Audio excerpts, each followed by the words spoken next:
Sam smiled widely. "Thank you, Mr. Jonathan. I won't forget you." "I hope you do, Sam. If you're caught, I never saw you." The Negro nodded and led his family into the thicket. A moment later, a buggy bounced up the road, and John recognized Oscar Hackett, owner of the feed store. Oscar pulled his horse to a stop. "What you looking at, boys? Staring into the brush." "Nothing, Mr. Hackett," John said. "Thought we saw a deer." "Yeah, lots of deer around here. You ain't got no gun. Why look?" John turned his horse. "Gotta go home, Mr. Hackett." He galloped towards town with Joe beside him, leaving the older man rubbing his jaw, looking at the thicket. Mark Roberts wondered how much longer he could handle his 900-acre farm. At 63, he found it harder to work a full day and wasn't sure Jonathan would take over. He didn't have the desire to be a farmer. So far, he hadn't shown an interest in any kind of work. Maybe that would change in a few years. Young people can be lazy. Mark wasn't disappointed with his son. John was polite, obedient, and well-liked by his friends. Although he did well in school, he wasn't the leader Mark had hoped. He was easily led, and Mark hoped he would stay away from those who'd lead him into trouble. He was glad his adopted daughters, Megan and Beth, had married and could now handle their own adjoining farm. It was easier on Eagle Eye and his tribe, too. They could work on Mark's place, and with the younger Indians like Joe Bluefeather growing into manhood, Mark didn't really need John's management. He thought he and his wife Carrie had spoiled their son. There was always someone else to do the work. Mark sat on the front porch of their large 2-story home, rocking as he smoked his pipe. The screen door squeaked. Carrie came out and sat beside him in the chair. "Jonathan should be home soon," she said.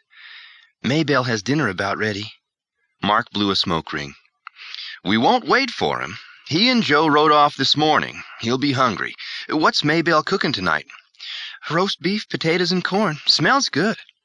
"That old Negro has sure been a help to you, hasn't she?" "Yes, she has. I'm glad you bought her. I wasn't sure at first. We never approved of slavery." "Still don't. Nobody wanted her. Too old. I bought her to keep her out of Carter's hands. He'd work her to death." Carrie rocked in her chair. "She's been with us 10 years now. Told me yesterday she didn't feel like a slave. She hoped we wouldn't sell her." "We won't. And you can tell her she's part of the family, not a slave." "I did. She cried her eyes out."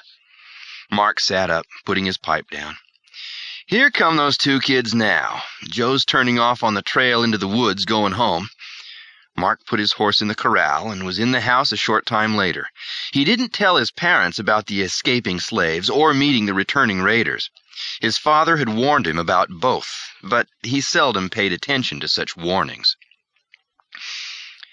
Joe Bluefeather rode on through the thick hardwood forest and came to the meadow where teepees stood in a paradise surrounded by elms and cottonwoods. Eagle Eye squatted by the fire in front of his wigwam, watching his grandson approach. Joe sat beside him, saying nothing. After a few minutes, Eagle Eye said, "You're bothered about something?" "Not bothered, Grandfather, just thinking. Tell me again why our people are such good friends with the Roberts." "Why do you ask now?" "Just wondering." "Good.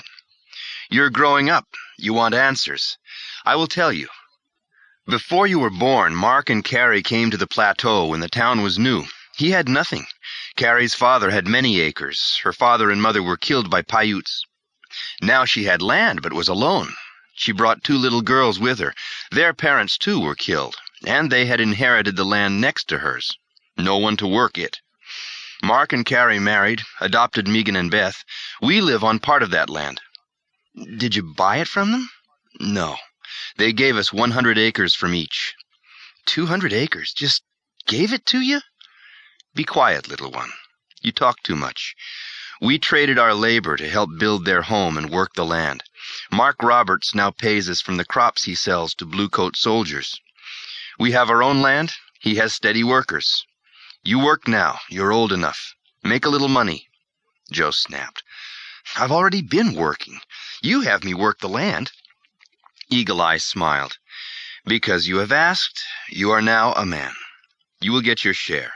And remember, grandson, the Roberts are good. Keep their promises. Not many white men do." "I know, Grandfather."